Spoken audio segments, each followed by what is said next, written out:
Assalamualaikum warahmatullahi wabarakatuh. Berikut adalah aksi nyata modul 1.4 Budaya Positif Pendidikan Calon Guru Penggerak Angkatan 11 Kabupaten Kebumen. Kenalkan, saya Istiqomah, calon guru penggerak Angkatan 11 Kabupaten Kebumen. Ibu Bawon Supiah selaku fasilitator, Ibu Fitri Astuti Harsono selaku pengajar praktik. Adapun rancangan tindakan untuk aksi nyata saya adalah sebagai berikut. Yang pertama adalah latar belakang. Sebagai pendidik, tujuan kita adalah menciptakan anak-anak yang memiliki disiplin diri, sehingga mereka bisa berperilaku dengan mengacu pada nilai-nilai kebajikan universal dan memiliki motivasi intrinsik, bukan ekstrinsik. Selanjutnya, tujuan aksi nyata. Budaya positif merupakan perwujudan dari nilai-nilai atau keyakinan universal yang diterapkan di sekolah. Budaya positif diawali dengan perubahan paradigma tentang teori kontrol. Pengembangan budaya positif dapat menumbuhkan motivasi intrinsik dalam diri anak untuk menjadi pribadi yang bertanggung jawab dan berbudi pekerti luhur serta berakhlak mulia. Tolak ukur keberhasilan aksi nyata saya adalah terbentuknya keyakinan kelas yang sudah disepakati bersama antara guru dan murid. Selanjutnya, murid mampu menerapkan dan menjalankan keyakinan yang telah dibuat. Selanjutnya, ini masa tindakan atau langkah-langkah tindakan yang akan dilakukan. Yang pertama, menghadap kepala sekolah untuk menjelaskan pentingnya penanaman budaya positif di sekolah dan minta izin untuk melakukan diseminasi. Yang kedua, melakukan diseminasi pemahaman materi budaya positif di komunitas belajar. Selanjutnya, berkoordinasi dan berkolaborasi dengan rekan guru untuk membuat keyakinan kelas di kelas masing-masing.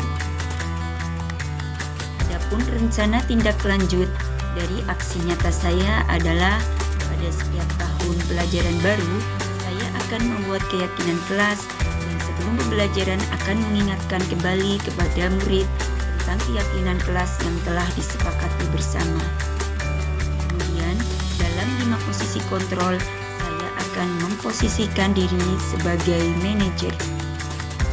Berikut dokumentasi keyakinan kelas. Guru dan murid berdiskusi tentang kesepakatan kelas, kemudian merumuskannya menjadi keyakinan kelas. Selanjutnya, guru membacakan keyakinan kelas yang sudah disepakati bersama.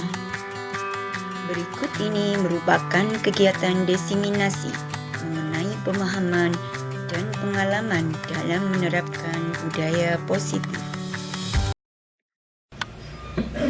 Assalamualaikum warahmatullahi wabarakatuh. Waalaikumsalam warahmatullahi wabarakatuh. Ibu-ibu semuanya yang saya hormati, sebelumnya bismillahirrahmanirrahim. Alhamdulillahirabbil alamin. Wa bihi nasta'inu ala umuri dunya waddin. Wassalatu wassalamu ala asyrafil anbiya'i wal mursalin sayyidina Muhammadin wa ala alihi wa sahbihi ajma'in. Rabbi shrah li sadri wa yassir li amri wahlul 'uqdatam min lisani yafqahu qawli, amma ba'du. Ibu-ibu semuanya yang saya hormati, marilah kita pertama memanjatkan puji syukur kehadirat Allah Subhanahu wa taala yang telah melimpahkan taufik, hidayah dan inayahnya sehingga pada kesempatan hari ini kita dapat bertemu, berkumpul dalam rangka presentasi saya terkait aksi nyata modul 1.4 yaitu budaya positif. Semoga hari ini ibu-ibu semuanya dalam keadaan sehat dan berbahagia, Ibu. Selanjutnya sholawat dan salam senantiasa kita sanjungkan kepada junjungan kita Nabi Agung Muhammad Sallallahu Alaihi Wasallam, Nabi akhir zaman yang telah membawa kita dari zaman jahiliyah, zaman kegelapan menuju zaman yang terang benderang pada saat ini. Semoga kita semua termasuk umat yang mendapat syafaatnya di dunia hingga akhirat nanti. Allahumma amin. Ya, baiklah ibu-ibu semuanya. Sebelumnya bagaimana kabarnya hari ini ibu-ibu? Ya, alhamdulillah semuanya sehat di. Sebelumnya kita tepuk semangat dulu ya Bu, biar hari ini dalam mengikuti kegiatan presentasi ini kita semuanya bersemangat. Yuk bersama-sama Bu, tepuk semangat. Semangat.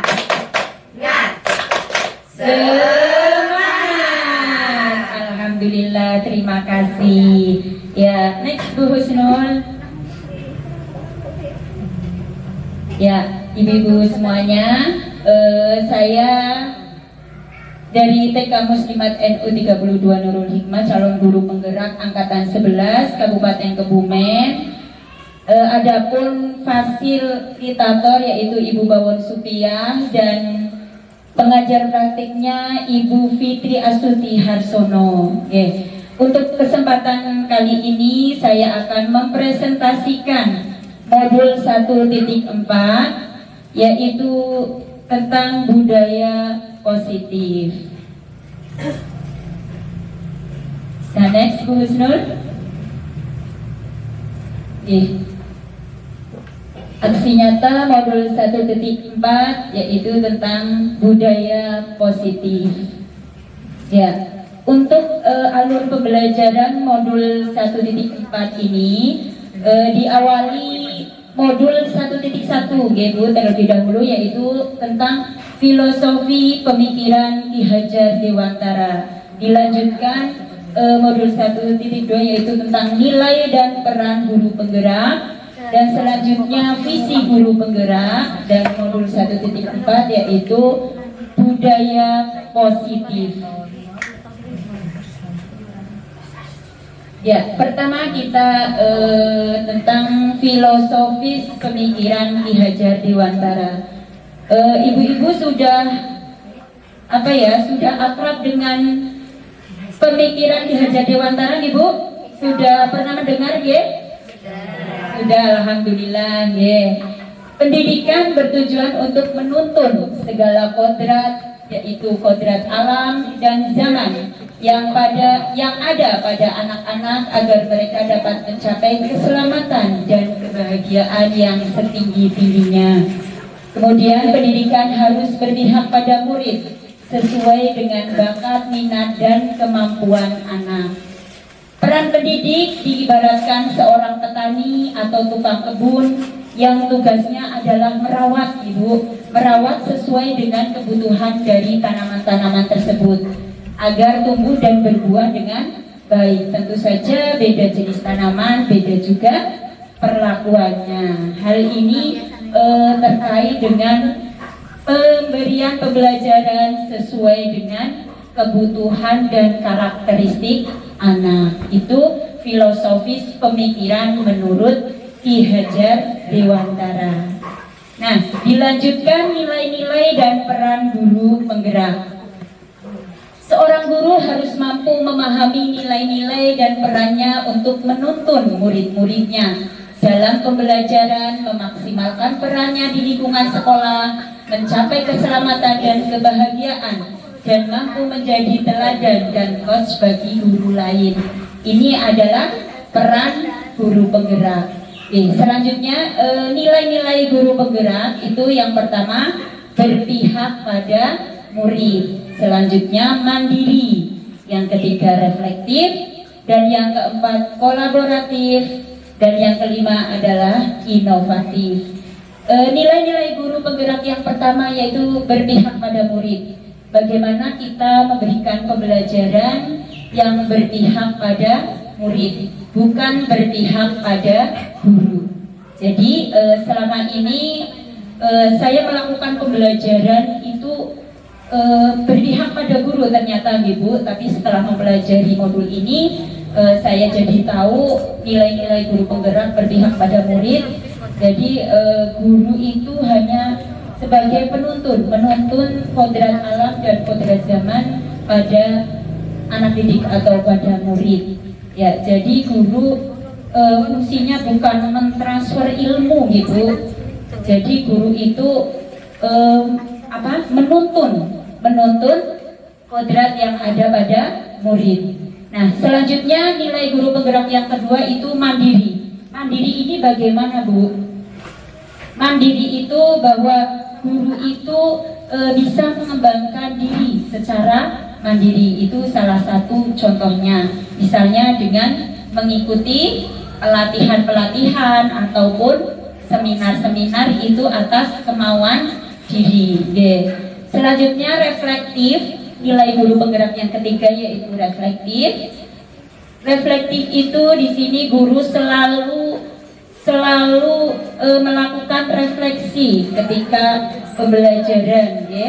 Pembelajarannya kekurangannya di mana, kelebihannya di mana, sehingga nantinya guru bisa menjadikan pembelajaran ke depan itu menjadi lebih baik lagi, ya.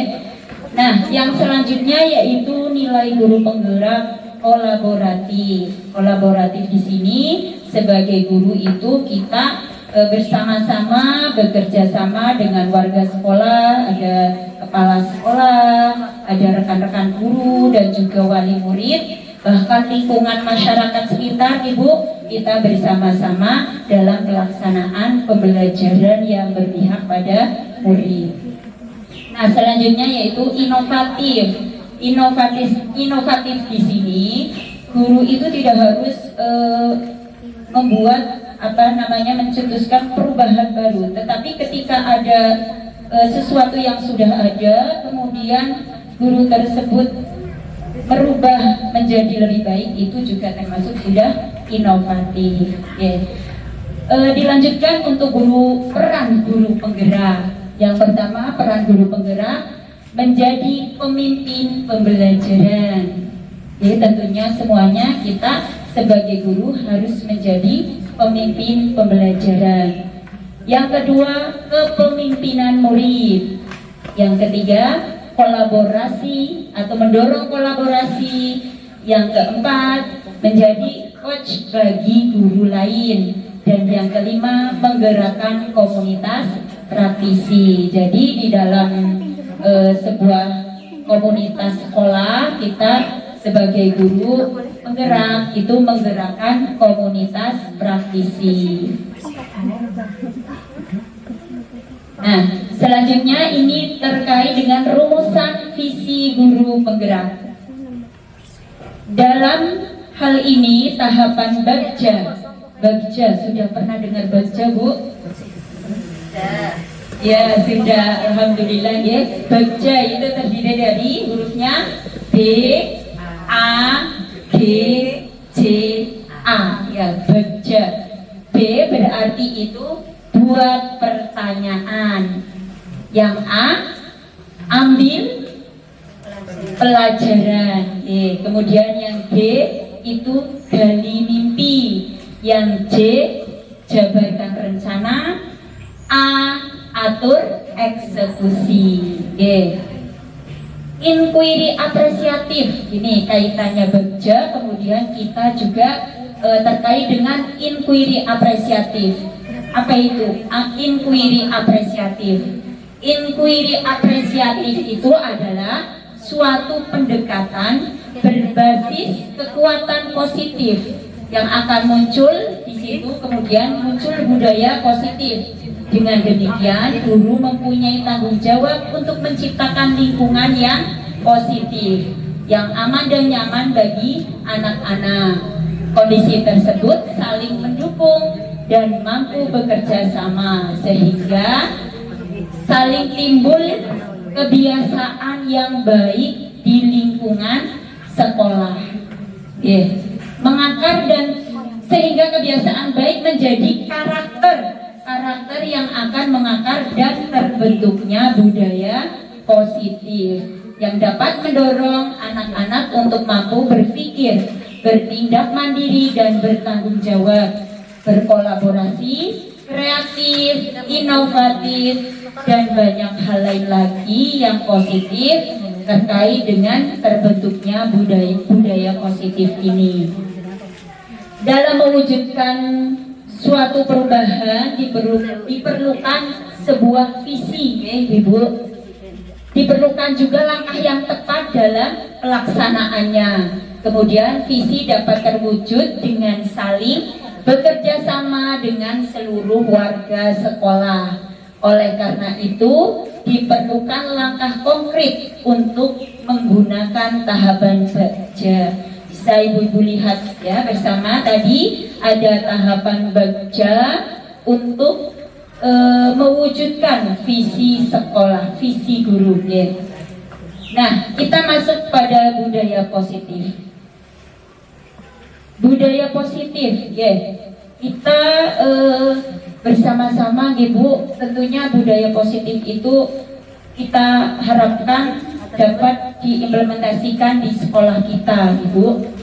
Nih, berdasarkan penerapan tahapan Bagja tadi ya, akan muncul pembiasaan budaya positif di sekolah. Budaya positif itu apa? Budaya positif merupakan perwujudan dari nilai-nilai atau keyakinan universal yang diterapkan di sekolah. Budaya positif diawali dengan perubahan paradigma tentang teori kontrol. Nah, budaya positif di sini meliputi 6 hal, yaitu yang pertama, perubahan paradigma stimulus respon. Yang kedua, konsep disiplin positif. Yang ketiga, keyakinan kelas. Yang keempat, pemenuhan 5 kebutuhan dasar manusia. Yang kelima yaitu 5 posisi kontrol, dan yang keenam segitiga restitusi. Jadi terciptanya budaya positif itu meliputi 6 hal ya.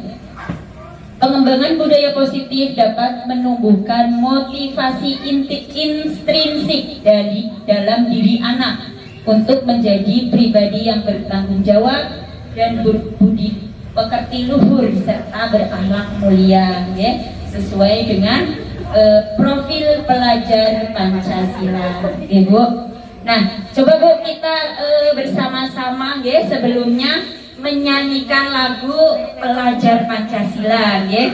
Berdiri nopo Ibu biar tidak duduk terus, tambah semangat ya. Monggo Bu. Kita berdiri biar tidak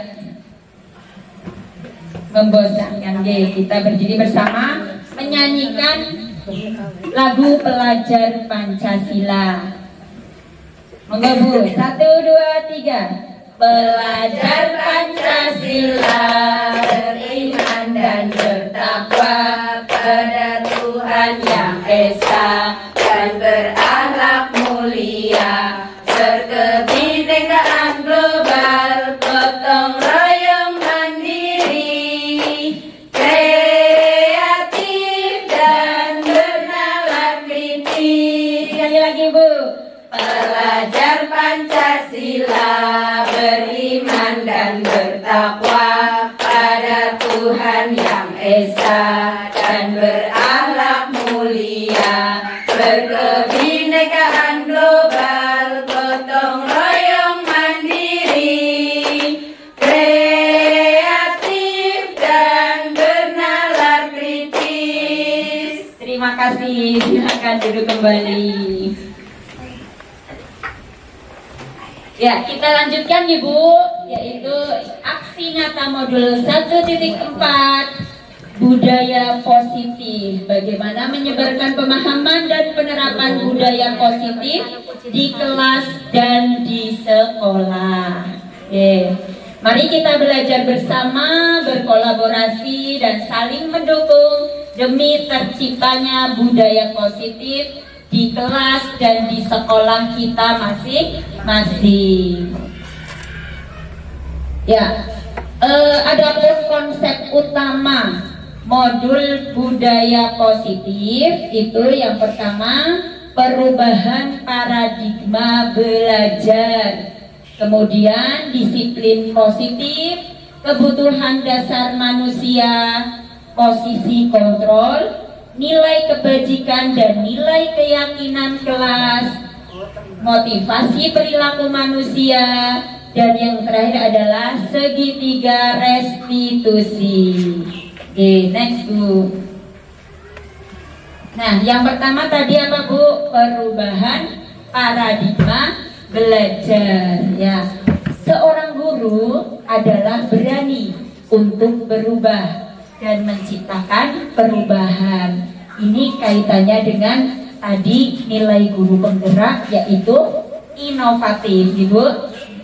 Kemudian walaupun hanya perubahan kecil Bu, ya, di dalam kelas dengan mengajar dan mendidik anak-anak. Nah, tadi sudah saya sampaikan terkait inovatif, ya, meskipun itu perubahan kecil, itu merupakan inovatif seorang guru. Menghantarkan peserta didiknya agar mampu mengimbangi tuntutan perkembangan kodrat alam dan zaman. 5 perubahan kecil yang bisa dilakukan oleh guru dari dalam kelas ini diantaranya mengajak lebih sering siswa untuk berdiskusi, ya, agar ini dapat membuka wawasan anak, karena antara anak satu dengan anak yang lainnya pasti memiliki pengalaman yang berbeda-beda, sehingga di situ nanti saling berbagi, ya.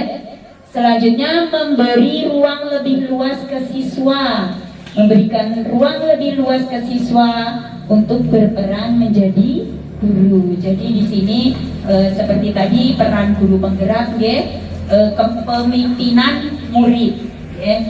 Kemudian mencetuskan proyek bakti sosial melibatkan semua kelas, menemukan bakat pada murid yang kurang percaya diri, dan menawarkan kepada guru lain pada saat mengalami kesulitan untuk melakukan apapun, atau ini kolaboratif, ya, sesuai dengan nilai guru penggerak, yaitu kolaboratif.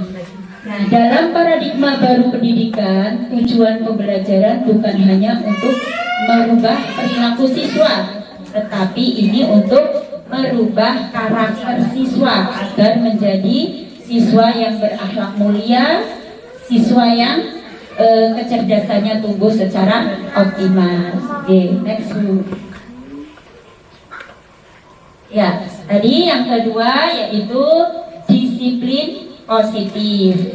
Disiplin positif nih dalam budaya kita, makna kata disiplin, ya, ibu-ibu tentunya sering mendengar disiplin. Disiplin itu biasanya kita sudah wow, disiplin, harus disiplin. Sudah ada rasa ketidaknyamanan di situ, Ibu. Yeah, itu kita harus disiplin. Oh, orang itu disiplin sekali. Sudah ada image yang gimana ya? Ya, itu ada rasa ketidaknyamanan, ya, itu untuk kata disiplin, ya. Nih dimaknai menjadi sesuatu yang dilakukan seseorang pada orang lain untuk mendapatkan kepatuhan, ya. Nah, kita cenderung menghubungkan kata disiplin dengan ketidaknyamanan, ya. Padahal disiplin itu dapat menjadikan kita menjadi lebih baik, Ibu. Ya, tapi seringnya image-nya sudah tidak nyaman dulu, ya.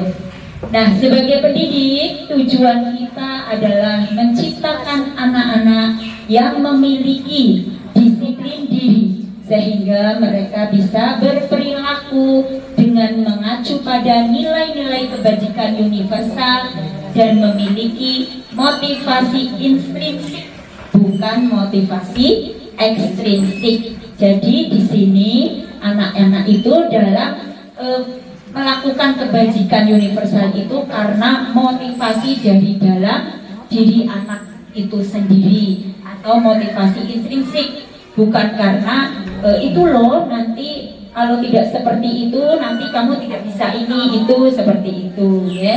Karena itu muncul dari kesadaran diri anak itu sendiri. Nah, itu untuk disiplin positif. Nah, selanjutnya ada 5 kebutuhan dasar manusia. Ya, bisa ibu-ibu lihat bersama. Manusia itu memiliki 5 kebutuhan dasar.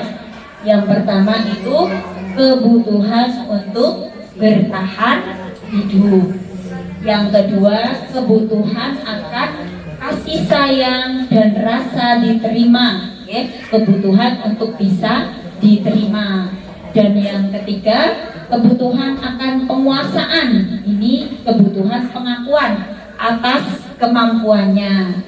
Kemudian kebebasan, manusia itu butuh kebebasan, kebutuhan akan pilihan.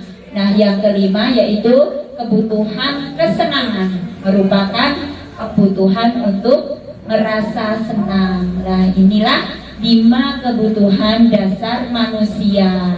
Oke, next. Nah, ini ya 5 kebutuhan dasar manusia. Yang pertama tadi kebutuhan untuk bertahan hidup. Ya, kebutuhan untuk bertahan hidup ini bersifat fisiologis. Untuk bertahan hidup, misalnya kita butuh kesehatan, kita butuh makanan, kita butuh rumah untuk bertahan hidup. Oke. Selanjutnya yang kedua, kebutuhan kasih sayang dan rasa diterima. Kebutuhan untuk diterima. Ini kebutuhan psikologis, merupakan kebutuhan psikologis. Kebutuhan untuk disayangi dan diterima, meliputi kebutuhan akan hubungan dan koneksi sosial, kebutuhan untuk memberi dan menerima kasih sayang, dan kebutuhan untuk merasa menjadi bagian dari suatu kelompok. Ini kebutuhan dasar manusia, kasih sayang dan rasa diterima. Mohon maaf saya berdiri, Ibu. Kayaknya lebih enak berdiri, Itu ya Bu, tadi kebutuhan yang kedua itu kebutuhan kasih sayang dan rasa diterima. Dimanapun kita berada, kita membutuhkan kasih sayang dari orang lain. Betul apa tidak Bu? Betul. Jadi hati kita merasa senang ya Bu kalau kita mendapatkan kasih sayang yang sesuai dengan porsinya tentunya.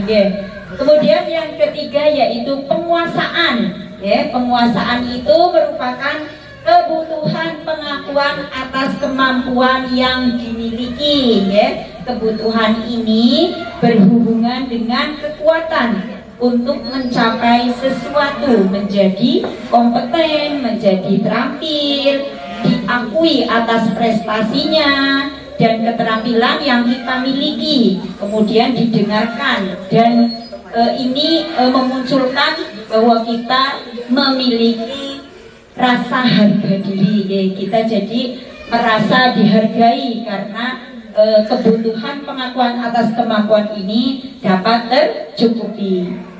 Nah, untuk yang keempat yaitu kebebasan.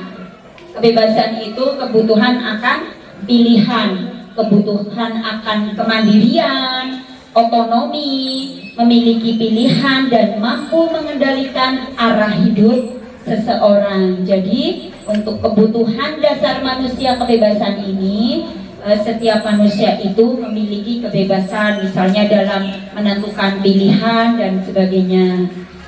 Dan yang kelima adalah kebutuhan akan kesenangan, kebutuhan untuk merasa senang. Semua manusia pasti butuh kesenangan ya Bu.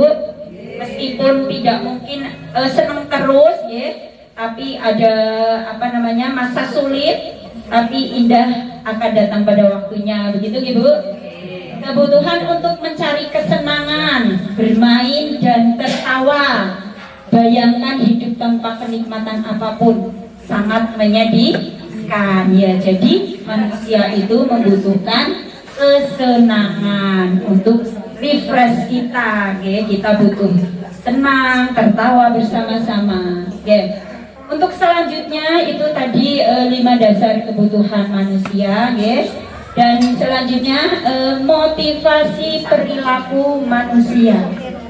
Motivasi apa Bu? Motivasi Ya, motivasi merupakan dorongan yang timbul pada diri seseorang secara sadar atau tidak sadar untuk melakukan tindakan dengan tujuan tertentu.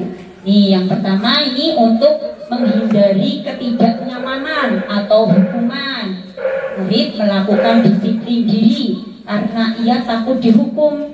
Ini merupakan faktor ekstrinsik, ya. Misalnya anak-anak ketika masuk kelas sepatunya harus diletakkan di rak sepatu, tapi kalau tidak nanti ada hukuman. Nah, itu untuk menghindari ketidaknyamanan atau hukuman. Ini murid melakukan disiplin karena takut dihukum. Ya, ini merupakan faktor ekstrinsik. Nah, yang kedua, untuk mendapatkan imbalan atau penghargaan dari orang lain. Nih, murid melakukan disiplin diri karena ingin mendapatkan imbalan. Ini merupakan faktor ekstrinsik juga. Misalnya sekarang kan banyak peserta didik baru, Bu, tahun ajaran baru, mungkin ada anak-anak yang masih belum mau berpisah dengan orang tuanya. Nah, nanti ini kita mengiming-imingi anak tersebut.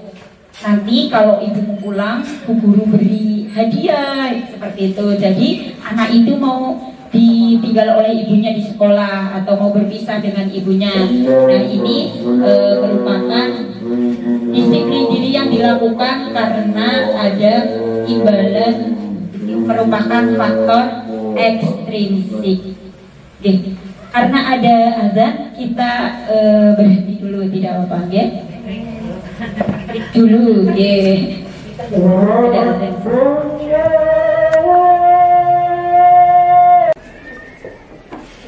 Ibu-ibu yang saya hormati, kita lanjutkan kembali, ya, ibu-ibu. Masih semangat, ibu? Iya. Kita tepuk fokus dulu, ibu. Tepuk fokus, dilihat, didengarkan, fokus. Langsung fokus saja. Ya, selanjutnya yaitu konsep disiplin dengan identitas gagal. Seperti apa disiplin dengan identitas yang gagal? Itu yang pertama, hukuman, ya. Tentunya dengan hukuman itu menyakitkan, ya, tidak nyaman, memaksa, dan membuat takut murid menjadi rendah diri. Nah, kemudian disiplin dengan identitas gagal selanjutnya yaitu ketika disiplin itu karena ada penghargaan, ya. Ini dirasa tidak efektif, kemudian membuat iri yang lain, ya, mematikan kreativitas, dan juga merampas hak dan merasa bahwa anak itu dirinya dihargai, hanya menghargai dirinya sendiri, ya, begitu. Next, Bu. Nah, di sini untuk konsep disiplin, ya, konsep disiplin dengan identitas gagal tadi seperti hukuman dan juga penghargaan, Ibu. Nah, untuk konsep disiplin dengan identitas sukses, seperti apa kita melaksanakan disiplin kepada anak itu sukses, ya, itu dengan konsekuensi atau juga ini dengan restitusi. Jadi anak-anak melaksanakan disiplin itu atas kemauannya sendiri, atas kesadarannya sendiri, ya. Ini merupakan faktor intrinsik, ya. Nah, di sini ada tabel identitas gagal nih, ada hukuman, kemudian identitas sukses. Ini disiplin dengan konsekuensi dan restitusi. Nah, identitas gagal dengan hukuman ini sesuatu yang menyakitkan, harus terjadi, tidak nyaman untuk murid atau anak untuk jangka waktu yang panjang. Jadi anak ingat terus, oh dulu aku dihukum seperti ini, ya karena masih anak-anak, memorinya kan tajam gitu, selalu teringat sampai dewasa. Nah ini korban atau si anak itu mendapatkan keadilan, ya, tapi dengan hukuman, dan juga murid atau anak akan tersakiti. Itu identitas gagal dengan disiplin karena adanya hukuman atau faktor ekstrinsik. Nah ini selanjutnya identitas sukses untuk disiplin itu dengan konsekuensi. Konsekuensi itu yang bagaimana, ya, sesuatu itu yang harus terjadi, kemudian tidak nyaman untuk murid atau anak untuk jangka waktu yang pendek meskipun tidak nyaman, karena itu membuat disiplin yang baik, ya, itu bisa dilakukan. Nah ini korban bisa diabaikan, kemudian murid atau anak dibuat tidak nyaman. Ini demi untuk tertanam disiplin yang baik kepada anak. Ya. Selanjutnya dengan restitusi. Restitusi apa itu Bu? Restitusi itu merupakan salah satu pilihan untuk mendisiplinkan anak dari faktor intrinsik. Ya. Restitusi merupakan pilihan menguatkan untuk murid atau anak dalam jangka waktu yang panjang. Jadi kedisiplinan itu akan tertanam kepada murid sampai mereka nanti dewasa. Ya. Oh dulu aku diajari oleh bu guru sebelum makan harus berdoa, ya, dan sebagainya. Jadi teringat sampai dewasa, dan diharapkan anak melaksanakannya nanti ketika anak sudah dewasa. Kemudian korban mendapatkan ganti, murid atau anak mendapatkan penguatan. Next Bu. Selanjutnya perilaku pasif agresif meningkat. Ini masih tadi ada kaitannya dengan disiplin yang gagal, ya Bu, yang karena hukuman. Ya. Perilaku pasif agresif meningkat, ya. Perilaku anak, ya, yang agresif dan pasif itu menjadi meningkat. Sistem tidak akan berjalan bila murid tidak takut, ya. Karena takut hukuman itu sistemnya tidak akan berjalan, ya. Apabila murid tidak takut itu jadi karena takut, ya. Aku harus seperti ini karena nanti aku takut dapat hukuman, ya. Selanjutnya berlaku hanya pada sebuah institusi, tidak berlanjut pada kehidupan nyata. Itu berlaku hanya di sekolah, nanti kalau di rumah sudah tidak. Ya diharapkan disiplin itu nanti di sekolah ya diterapkan, dan nanti di rumah juga diterapkan oleh anak. Ya. Selanjutnya peraturannya adalah ya menekan, ya Bu, kamu harus begini, kamu harus begitu, gitu, ya. Itu untuk disiplin yang faktor ekstrinsik karena hukuman. Nah, dilanjutkan ini disiplin yang sukses karena konsekuensi, ya. Penguatan hanya bertahan dalam jangka waktu yang pendek, memerlukan monitoring dan supervisi terus-menerus dari guru, membantu penerapan mengikuti peraturan dalam masyarakat. Apa peraturannya? Mampukah kamu melakukannya? Dan ada ucapan penghargaan seperti terima kasih, seperti itu, Ibu.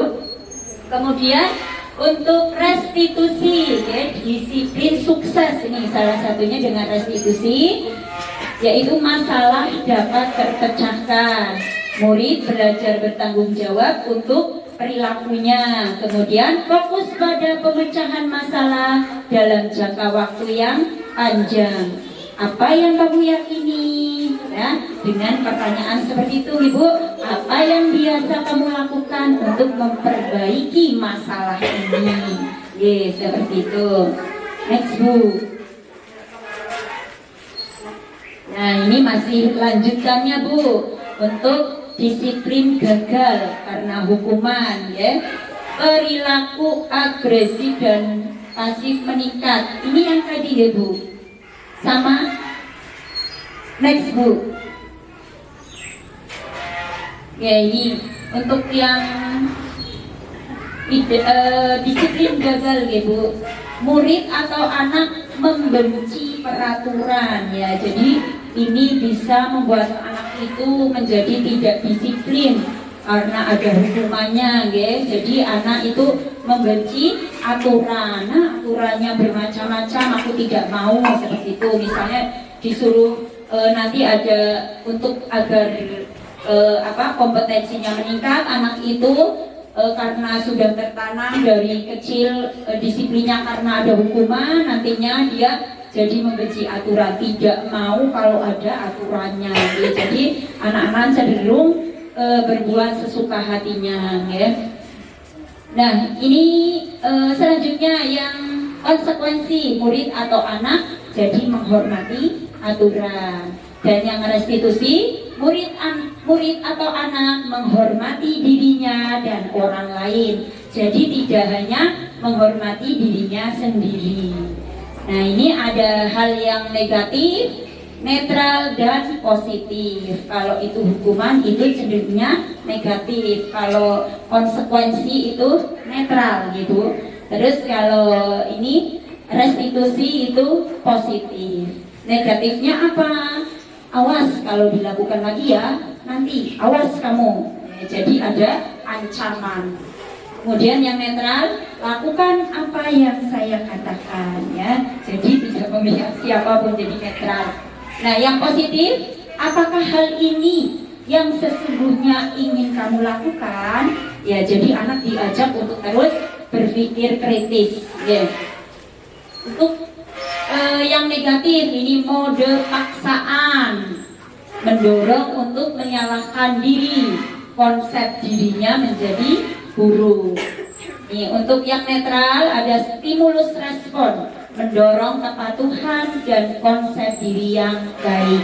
Anak menjadi patuh terhadap aturan. Kemudian restitusi ini ada teori kontrol, mendorong disiplin positif, konsep dirinya menjadi kuat karena sudah tertanam disiplin positif sejak usia dini. Lanjut Bu. Selanjutnya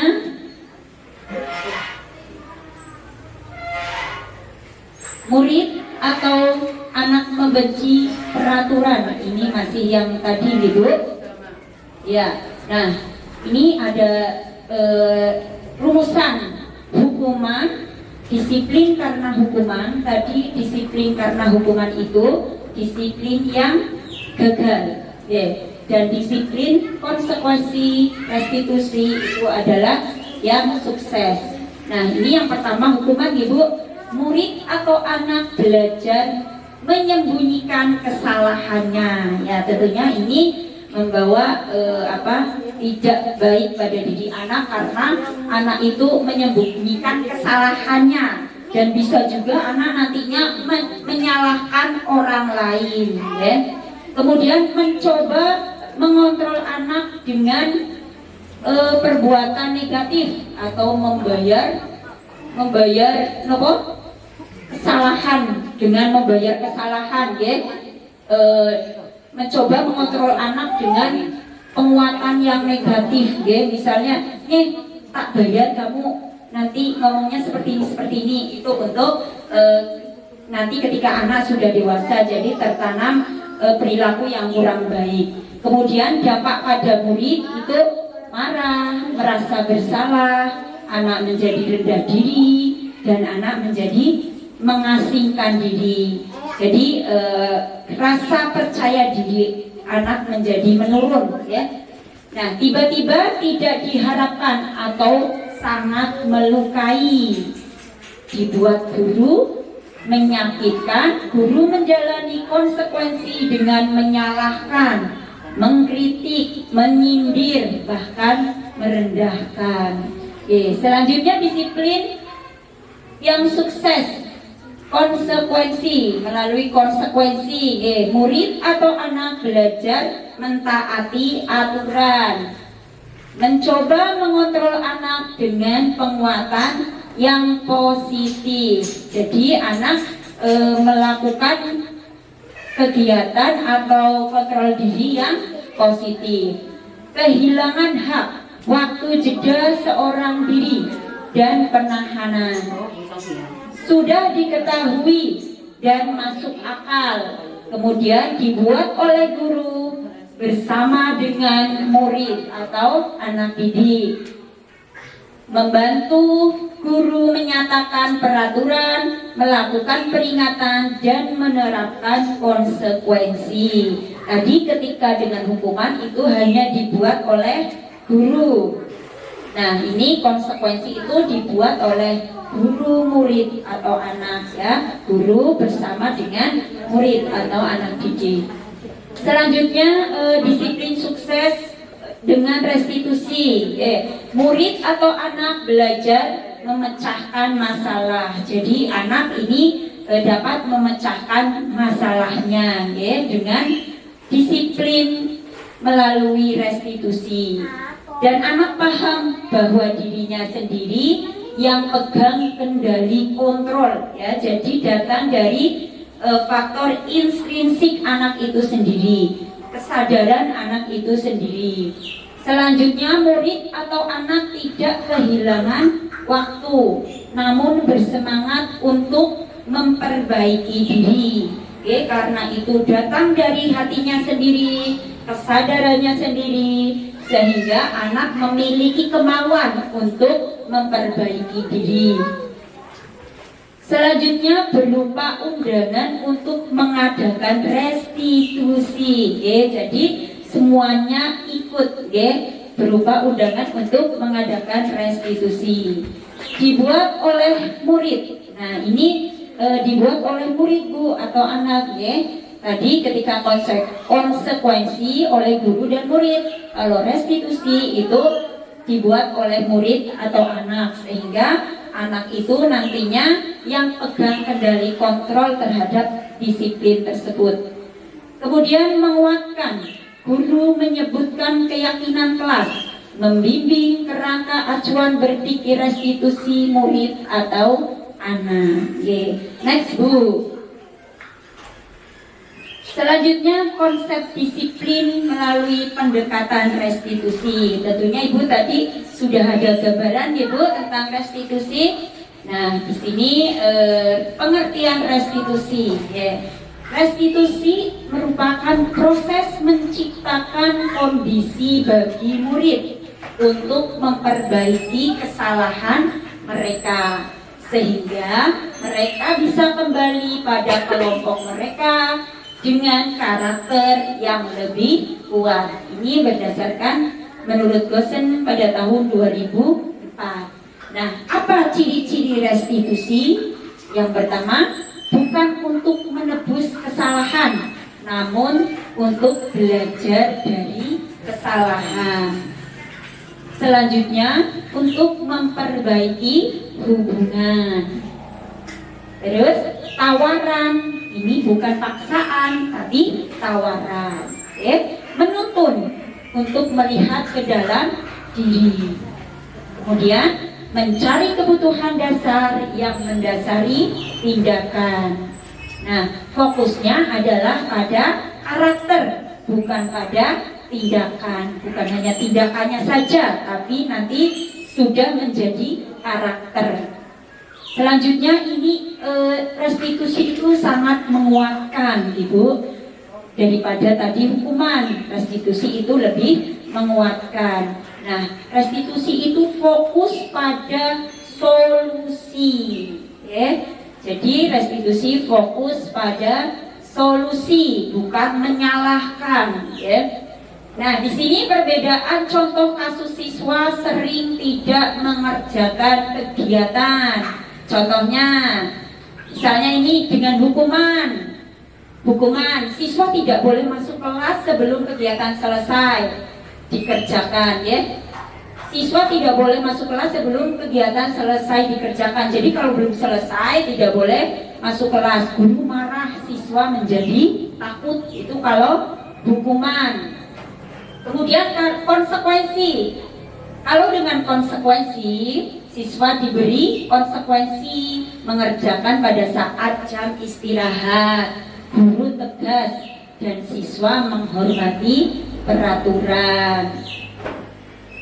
Kalau melalui restitusi ini guru menanyakan keyakinan kelas dan membantu siswa menyelesaikan masalahnya. Guru terbuka dan siswa menghormati dirinya dan orang lain. Di sini bisa dipahami Ibu perbedaannya antara disiplin dengan hukuman, konsekuensi dan restitusi. Tentunya tadi dengan hukuman itu disiplin yang gagal sudah terlihat jelas Ibu, itu seperti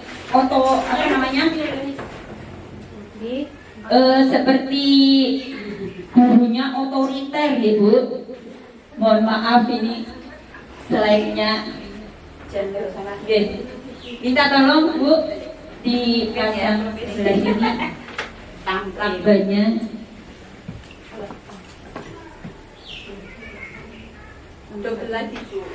Oke. Ya, terima kasih Bu Lel. Ya. Mau di double G, coba biar tidak lepas lagi gitu. Kendala teknis ini namanya ya Bu. Tidak apa-apa ya. Tadi yang atas Bu Lel. Oke. Sambil saya lanjutkan Ibu. Selanjutnya yaitu 5 posisi kontrol restitusi. Ya, yang pertama itu penghukum. Kemudian membuat orang merasa bersalah.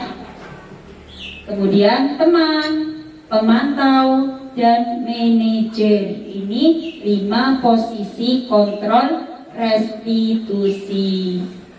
Nah, penerapan 5 posisi kontrol restitusi. Contoh kasusnya, siswa tidak memakai seragam lengkap saat upacara.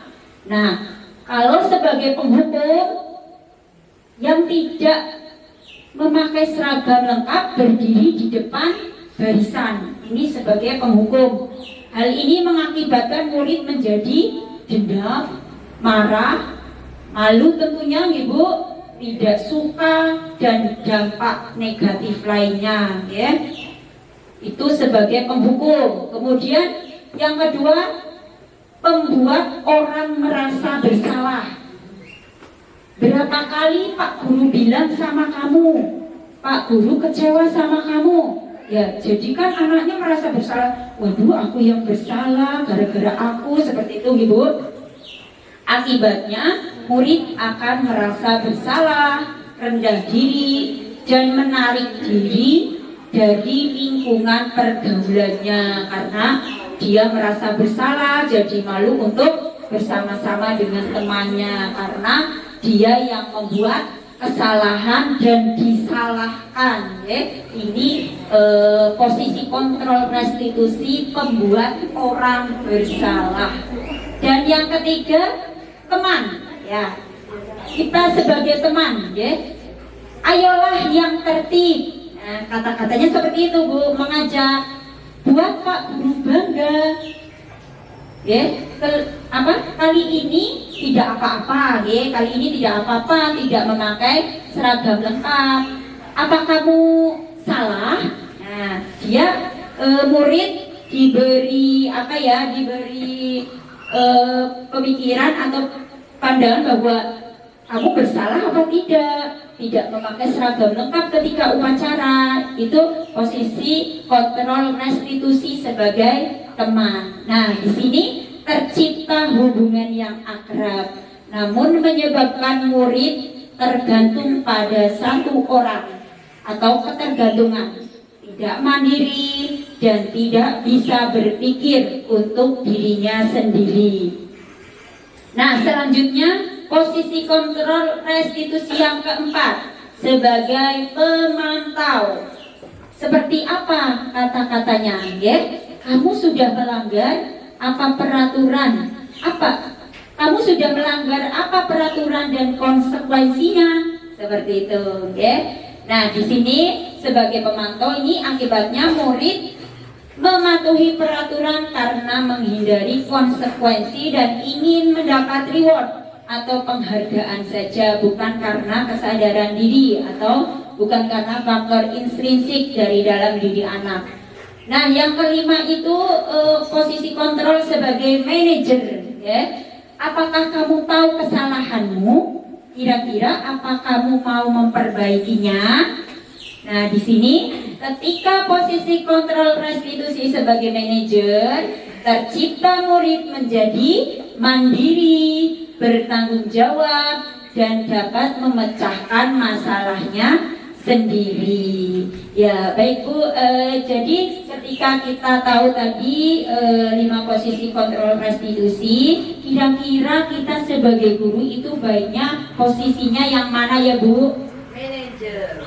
Iya, kita posisinya yang manajer agar anak itu dapat mandiri, bertanggung jawab dan sebagainya, berperilaku positif, ya, menyadari kesalahannya dan tidak mengulang kembali kesalahannya. Oke, selanjutnya keyakinan kelas. Oke, mengapa keyakinan kelas bukan peraturan saja? Ya, memang keyakinan kelas itu mirip dengan peraturan.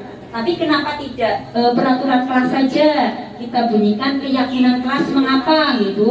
Nih, nilai-nilai keselamatan atau kesehatan inilah yang kita sebut sebagai suatu keyakinan, yaitu nilai-nilai kebajikan atau prinsip-prinsip universal yang disepakati bersama secara universal, lepas dari latar belakang suku, negara, bahasa maupun agama.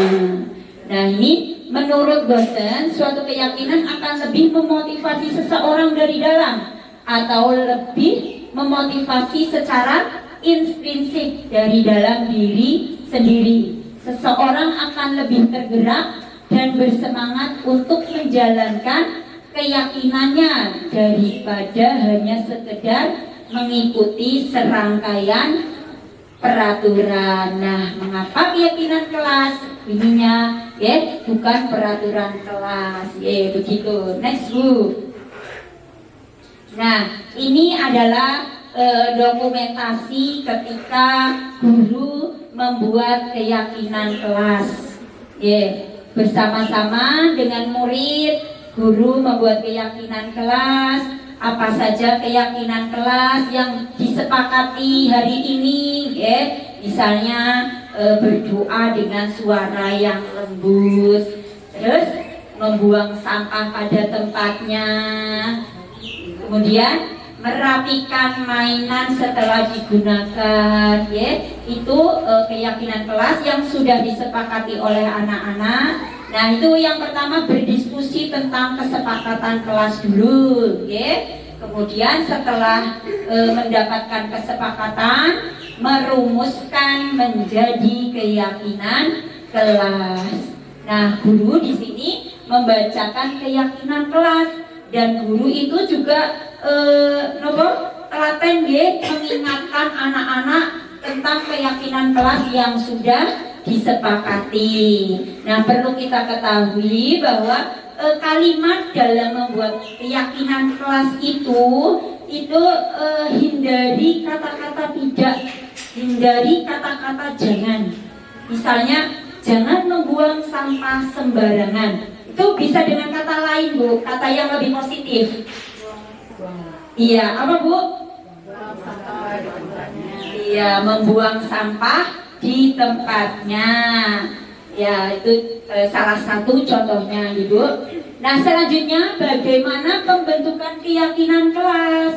Seperti apa?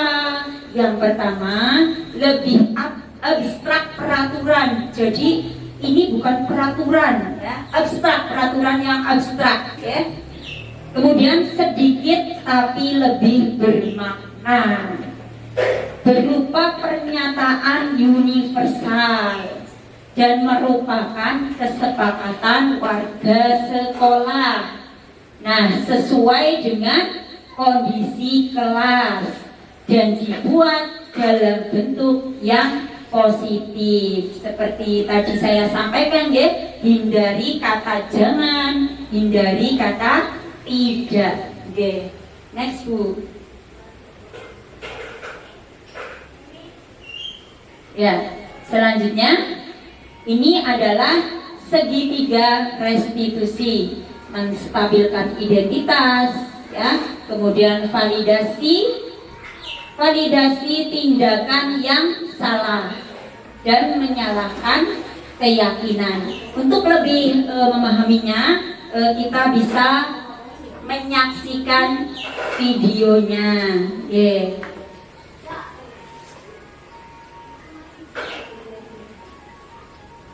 Untuk lebih pemahaman kita terkait dengan segitiga restitusi. Belum muncul di layar Ibu.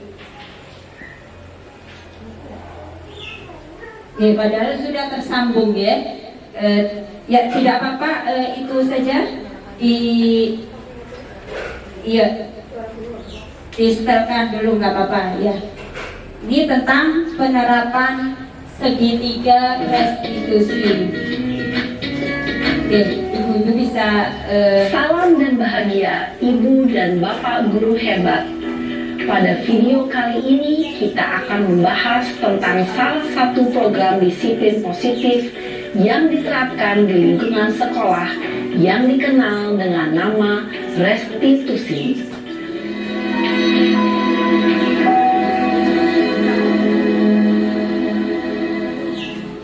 Restitusi dikembangkan oleh pakar pendidikan Diane Gosson, berlandaskan pada teori kontrol Dr. William Glasser. Segitiga restitusi adalah suatu proses dialog yang dijalankan oleh guru atau orang tua agar dapat menghasilkan murid yang mandiri dan bertanggung jawab. Pada saat guru di posisi manajer, aspek yang dikembangkan pada murid adalah motivasi intrinsik, sehingga penanaman nilai-nilai kebajikan dapat tumbuh dan berkembang menjadi suatu kebiasaan.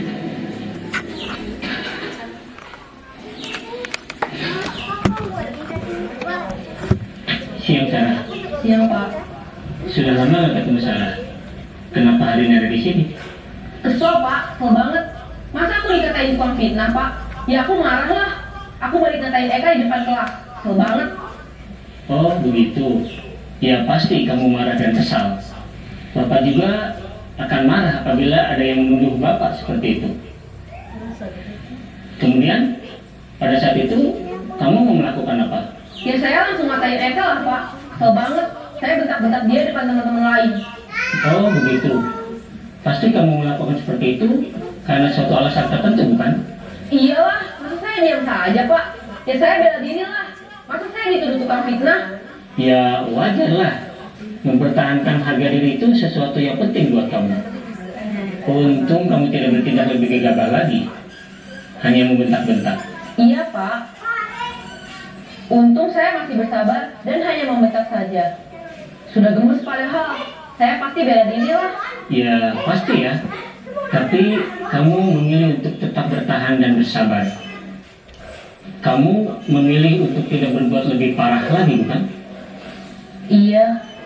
Nah, sekarang coba kita lihat lagi tindakan kamu yang bentak-bentak Eka di kelas. Tindakan kamu itu kira-kira sesuai dengan keyakinan kelas atau prinsip kamu tidak? Enggak lah Pak. Capek Pak jadi pemarah. Jadi keyakinan atau prinsip mana yang kurang sesuai dengan keinginan kamu? Ya, saya sebenarnya sangat menghargai orang lain. Mungkin saat itu saya menjadi emosi, jadi tidak menunjukkan sikap itu. Kamu meyakini tidak? Menghargai orang lain itu penting buat kamu. Yakinlah Pak. Iya, setuju. Kita harus saling menghargai.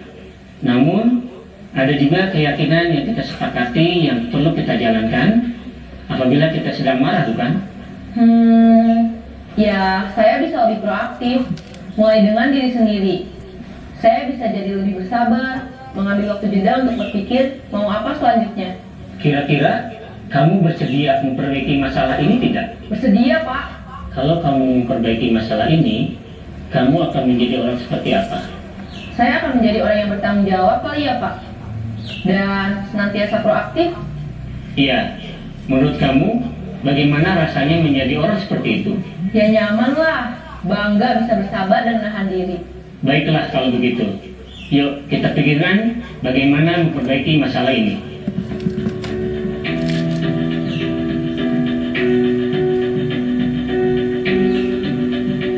Ibu dan Bapak guru hebat. Baru saja kita menyaksikan contoh bagaimana seorang guru berada dalam posisi manajer menggunakan penerapan segitiga restitusi. Mari kita bahas satu persatu. Pada sisi pertama, menstabilkan identitas berdasarkan pada prinsip bahwa membuat kesalahan adalah bagian dari proses pembelajaran. Sisi pertama dari segitiga ini berperan menggeser identitas murid dari identitas gagal ke identitas sukses.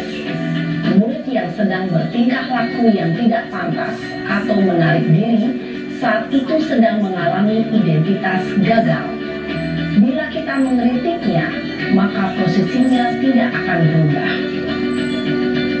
Kita bisa mengajukan pernyataan-pernyataan ini. 1. Membuat kesalahan sesuatu yang wajar. 2.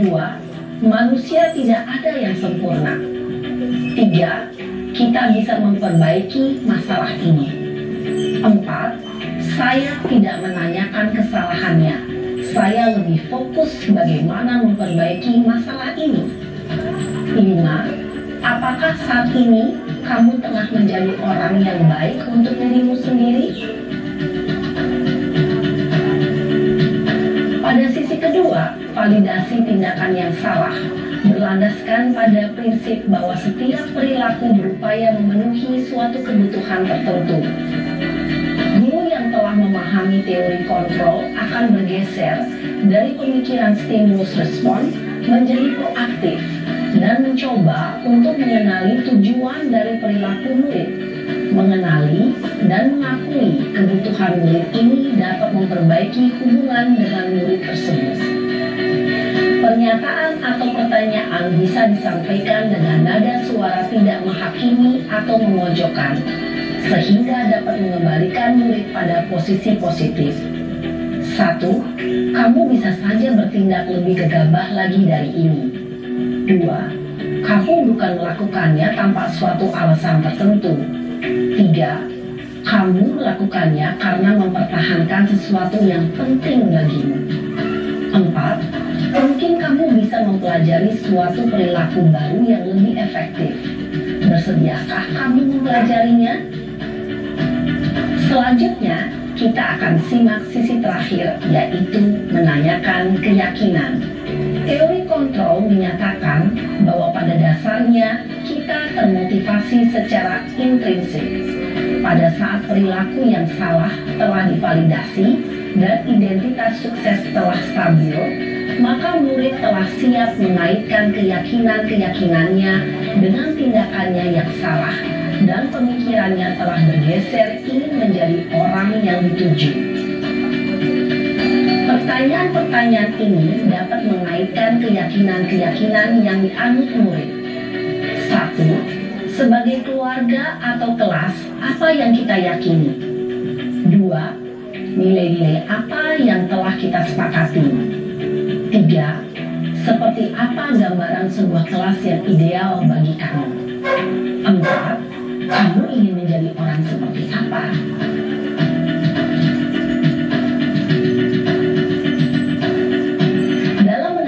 Segitiga restitusi perlu diperhatikan beberapa hal, yaitu 1. Perilaku yang salah perlu dikaitkan dengan nilai-nilai atau keyakinan-keyakinan yang telah disepakati atau dituju. 2. Kesediaan orang yang melakukan kesalahan untuk memperbaiki masalah. 3. Pemecahan masalah sebisa mungkin relevan atau memiliki hubungan dengan masalah yang ada. 4. Usaha. Perlu adanya suatu usaha perbaikan dari pihak yang berbuat kesalahan. 5. Waktu. Perlu didedikasikan waktu dari pihak yang berbuat kesalahan. Tanyakan kapan akan mulai diberlakukan usaha untuk memperbaiki masalah. Dengan memahami struktur penerapan segitiga restitusi, diharapkan guru dapat menerapkan posisinya sebagai manajer dengan mengajukan pertanyaan-pertanyaan bermakna yang dapat membuat murid menjadi lebih percaya diri, bertanggung jawab, dan mandiri.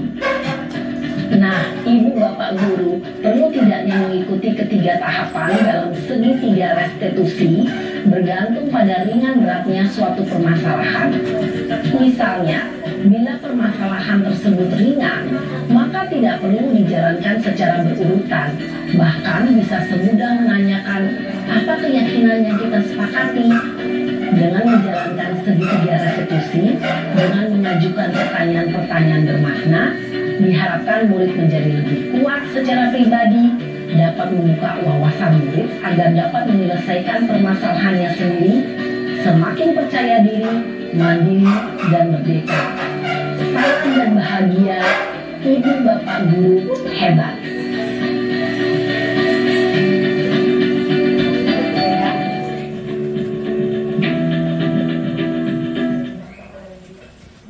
Ibu-ibu, tadi sudah kita lihat bersama ya, tadi penerapan segitiga restitusi dengan posisi kontrol restitusi sebagai manajer. Ini tadi tentunya murid akan menjadi kuat, ibu, kemudian meningkat rasa percaya diri anak, dan anak bertambah wawasannya. Anak dapat bertambah wawasannya sehingga dapat memecahkan masalahnya sendiri. Itu gambaran penerapan segitiga restitusi. Next Bu. Selanjutnya ini prinsip-prinsip utama dari teori kontrol. Di langkah yang pertama tadi menstabilkan identitas, stabilis the identity. Untuk teori kontrolnya, kita semua akan melakukan hal terbaik yang bisa kita lakukan. Kemudian untuk langkah kedua, validasi tindakan yang salah atau validate the misbehavior.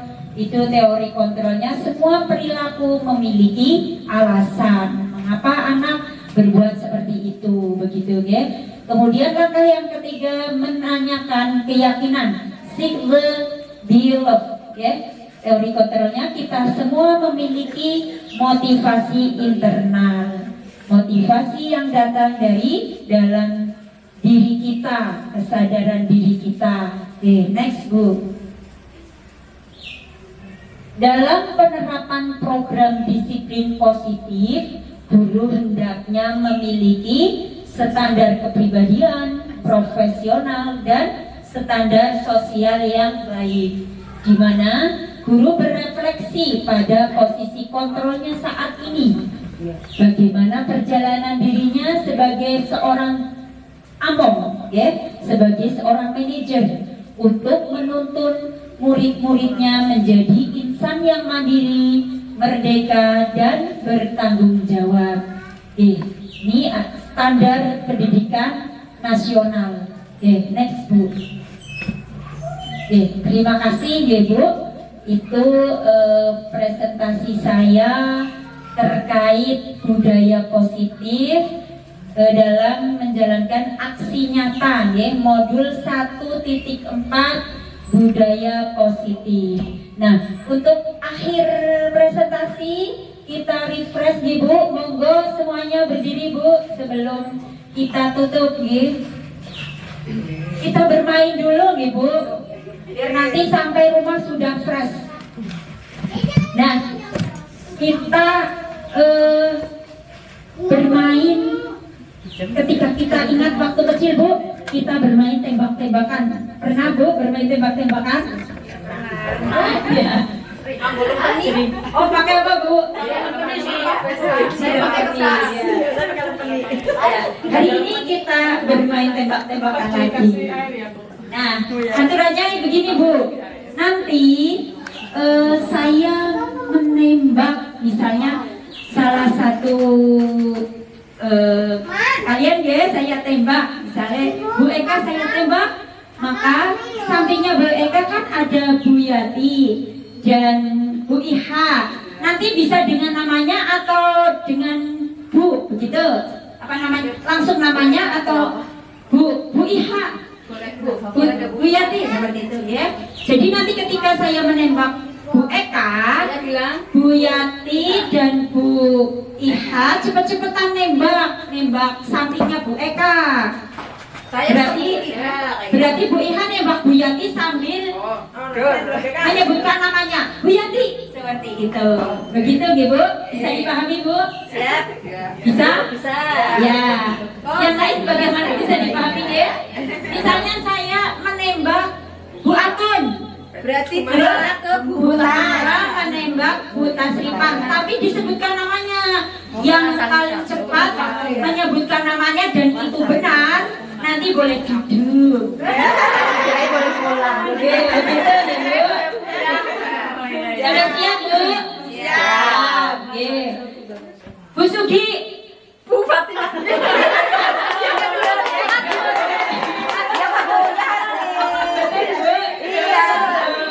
Ya, lanjut. Mulai.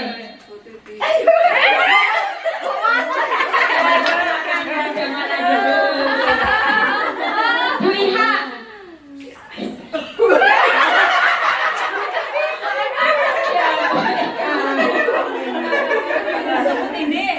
Bu Tasrifah.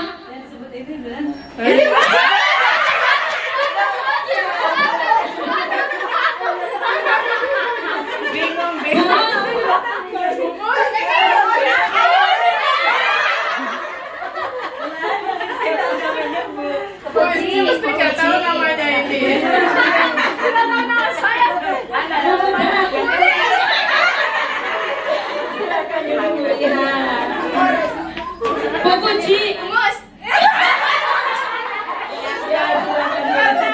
Tinggal berapa ini? Bu Sugi.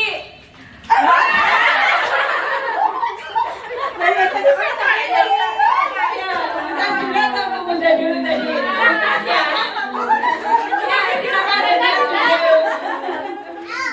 Ya. Sekali lagi nih Bu, ini tinggal tersisa. Tadi Buta satu pemuda yang duduk. Iya Bu Buta ternyata. Karena Buta suaranya lagi agak serak jadi tidak terdengar Ibu. Ya sekali lagi Ibu, Bu Atun. Putas.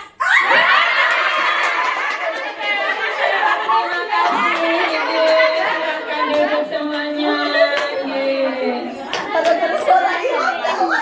Alhamdulillah Ibu. Wawasan Ibu. Monggo Bu, ada yang ditanyakan Bu? Sudah cukup? Oke, monggo Bu Husnul. Terima kasih waktunya. Saya mau bertanya bagaimana cara menerapkan terkait budaya positif yang keyakinan kelas di lembaga. Terima kasih. Terima kasih Bu Husnul atas pertanyaannya, yaitu bagaimana menerapkan budaya positif terkait disiplin positif ya, melalui keyakinan kelas ya.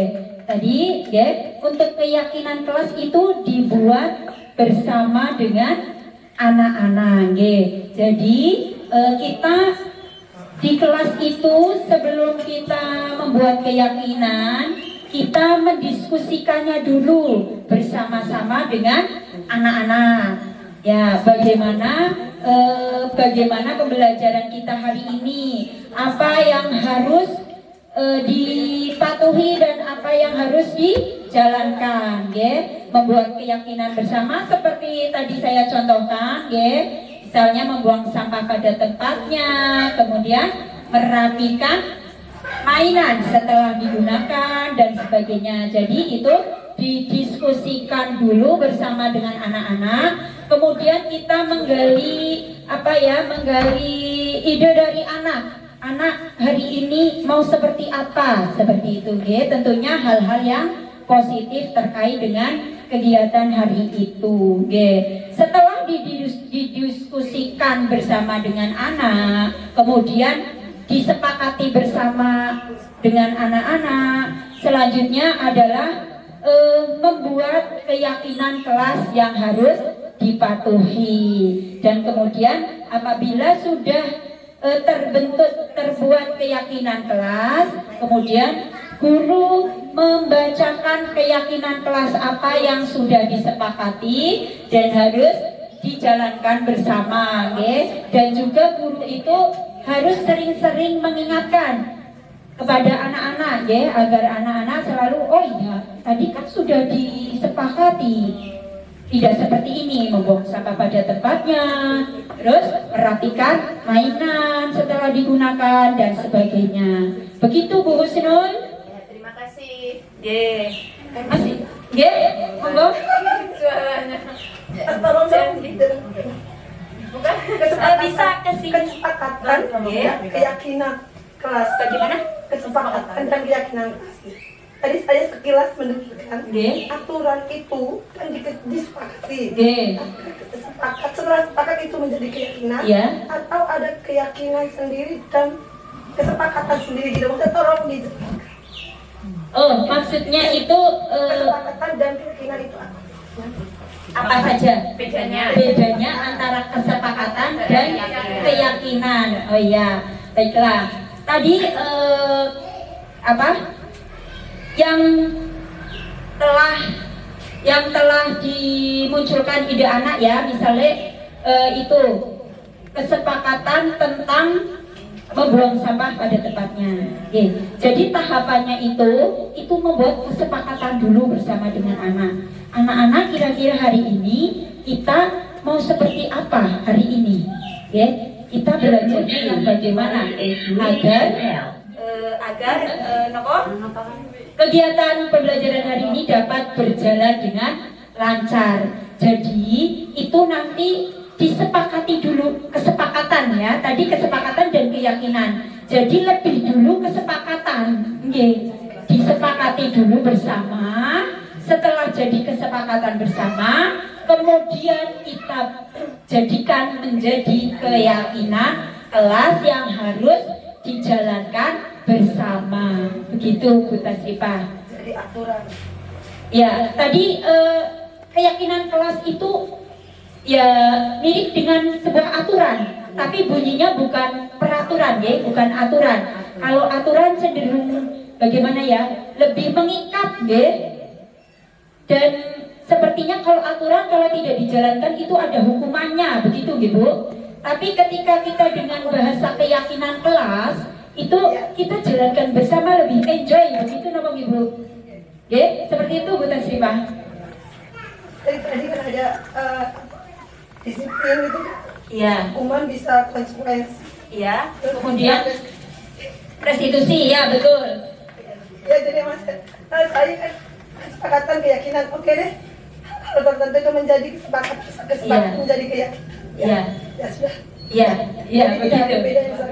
Oh, ini keyakinan jadinya. Iya, betul. Iya, jadi kesepakatan dulu harus dijadikan sebagai keyakinan kelas, begitu Bu Tas. Terima kasih Bu Tasrifah. Sudah Bu, atau masih ada pertanyaan yang lain? Sudah bisa dipahami bersama, Bu? Terima kasih. Selanjutnya Bu, monggo ibu-ibu, semuanya mengisi refleksi hari ini.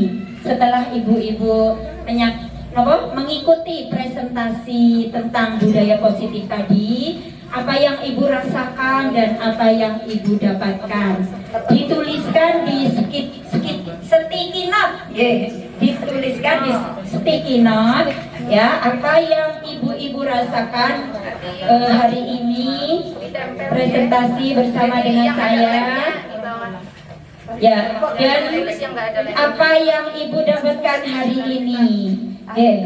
Nanti kalau sudah selesai, nanti silakan ditempel waktunya di situ nempel di situ. Ya, nanti ada yang menempel Iya ditempel. di kertas plano. Oke, monggo Bu. Kira-kira hari ini apa yang Ibu rasakan? Apa yang Ibu dapatkan? Yang dirasakan Iya. dan didapatkan. Iya. Apapun boleh. Boleh ya, selain itu juga Namanya boleh. juga Pokoknya refleksi. hari ini ya ketika mengikuti presentasi bersama dengan saya. Oke. Nanti kalau yang sudah silakan ditempel di kertas plano yang sudah tersedia. Oke, monggo Bu. Boleh dituliskan apa saja di situ, nggih.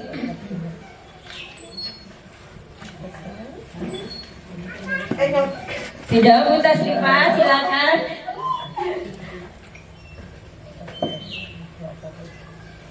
Bisa ditempel di kertas plano yang sudah. Silakan Bu Eka.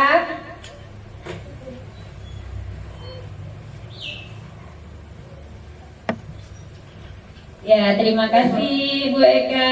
Monggo yang lain. Nggih.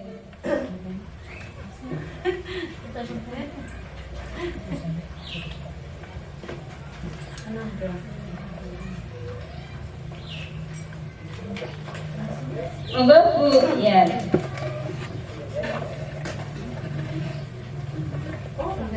Terima kasih Bu Puji.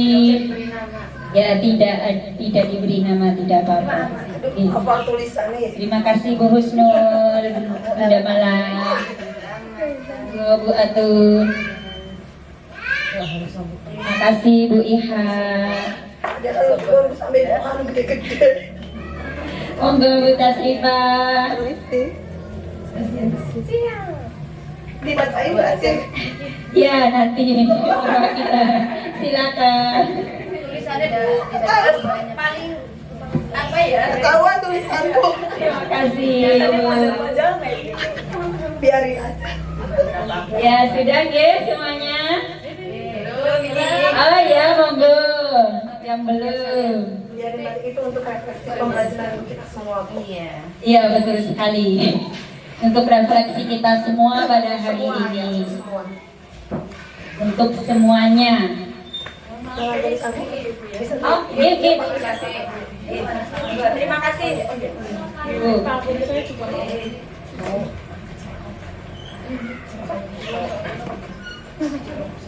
Sudah nggih Ibu?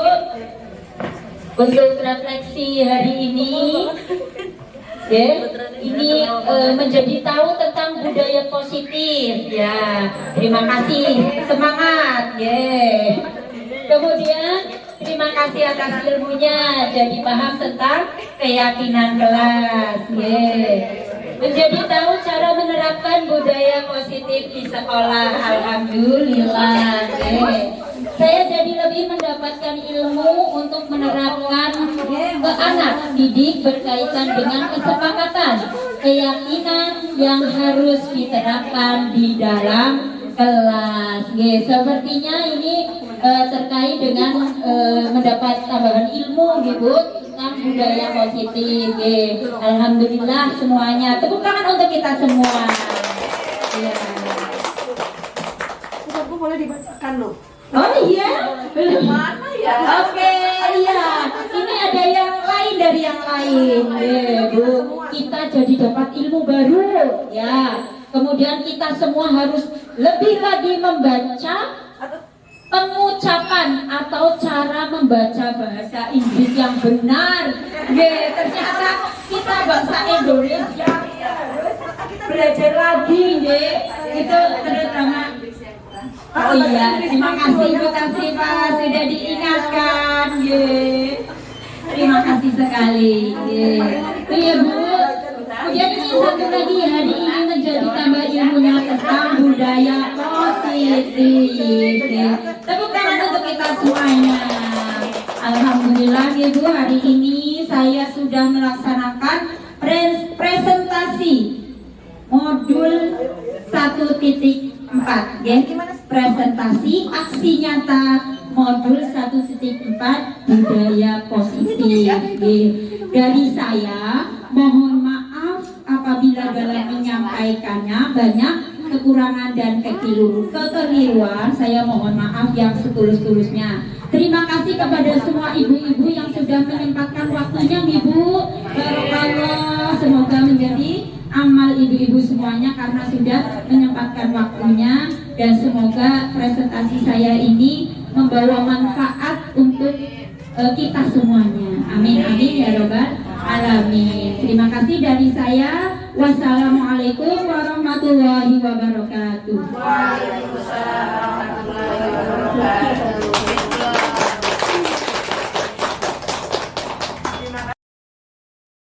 Kesimpulan dari aksi nyata ini adalah dalam penerapan budaya positif, guru hendaknya memiliki standar kepribadian, profesional, dan sosial yang baik, di mana guru berefleksi pada posisi kontrolnya saat ini, bagaimana perjalanan dirinya sebagai seorang among atau manajer untuk menuntun murid-muridnya menjadi insan yang mandiri, merdeka, dan bertanggung jawab.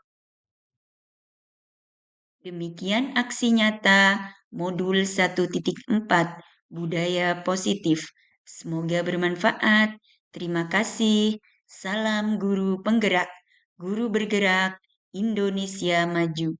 Wassalamualaikum warahmatullahi wabarakatuh.